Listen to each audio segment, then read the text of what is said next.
David here prays that he might not be made ashamed of dependence upon God, but this petition every true believer may, without any shame, but with boldness, come to the throne of grace. We may depend upon God in every time of need, in every hour of temptation, and He will never shame us. No, He will help us. The psalmist here acknowledges the gracious care of divine providence towards him in his birth and infancy, and he engages himself to early piety in consequence of it. He that was our help from our birth, our hope from our youth. Even so He that was our helper when we were born again, our spiritual birth, our new birth, that He might be our hope from our youth to old age. Let no man then expect ease or comfort from the world, because those who love the Lord are often hated by the world. Men will wonder at thy principles and conduct, but the Lord has been, and shall be yet, more your strong refuge. Prodigies may be expected.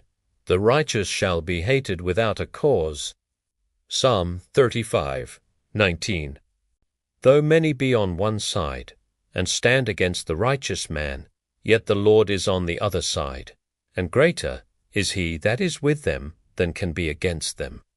So that whatever persecution may come, we must rely upon Him, who is our protector. He goes on to say, I am the grey-headed, and Thou art my hope. I trust in Thee. Cast me not off. My trust is in Thee. Leave me not. Forsake me not. When I am old and when my strength fails, forsake me not. This is an acknowledgment of our dependence upon God, and yet a confidence in the truth of His promises.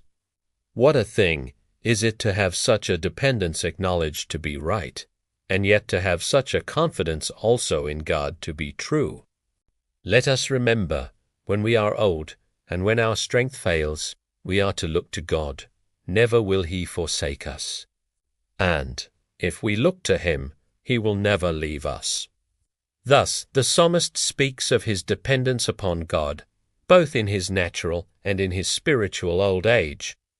And he begs God to take notice of his gray hairs, his weakness, his feebleness, and not to forsake him. But now he comes to speak of what he will do in consequence of what God had done for him. Vers 14-24 from Rephorim. The psalmist declares what shall be the chosen subject of his discourse.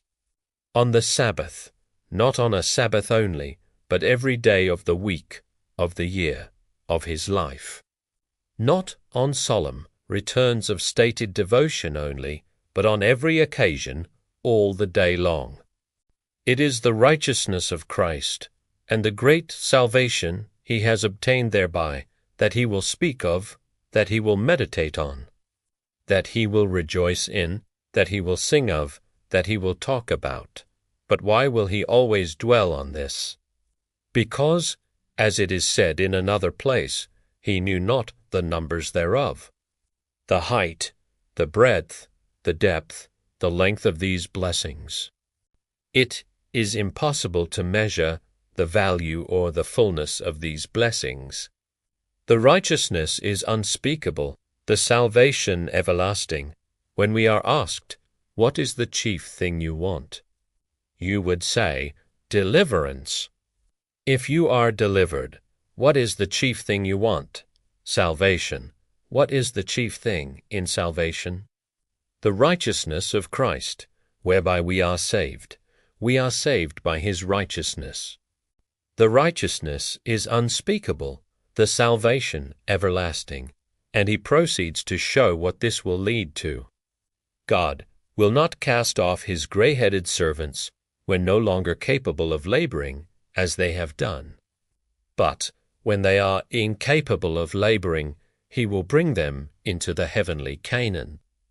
Their strength will fail, their bodies will decay, their eyes grow dim, their steps will be less, their ways less known, but their hopes will be fixed on a better and heavenly country. The Lord will strengthen them in their souls. Now, It is a debt which the old disciples of Christ owe to succeeding generations, to leave behind them a solemn testimony to the advantage of religion and the truth of God's promises. Indwanti, thegmos of the ever-Redeemer, blessed be the Lord, who has given unto Israel his wonderful salvation. By day I will declare with my mouth, and I will sing praises unto the Lord, and he will reward him that diligently seeks him. Oh, how delightful is the thought that when we get to heaven, we shall there be able to speak of what God has done for us and to ascribe all our salvation to the Lord, to whom be the glory forever. Amen. This is a very important part of our obedience. The work of redemption ought, above all God's works, to be spoken of by us in our praises. The Lamb that was slain and has redeemed us to God is worthy of all blessing and praise. Let us, therefore, like the psalmist, spend our days while waiting the approach of death, in praising the Holy One of Israel with all our powers, and while speaking of his righteousness and singing his praises. Rise above all our fears and infirmities, and have earnests of the joys of heaven.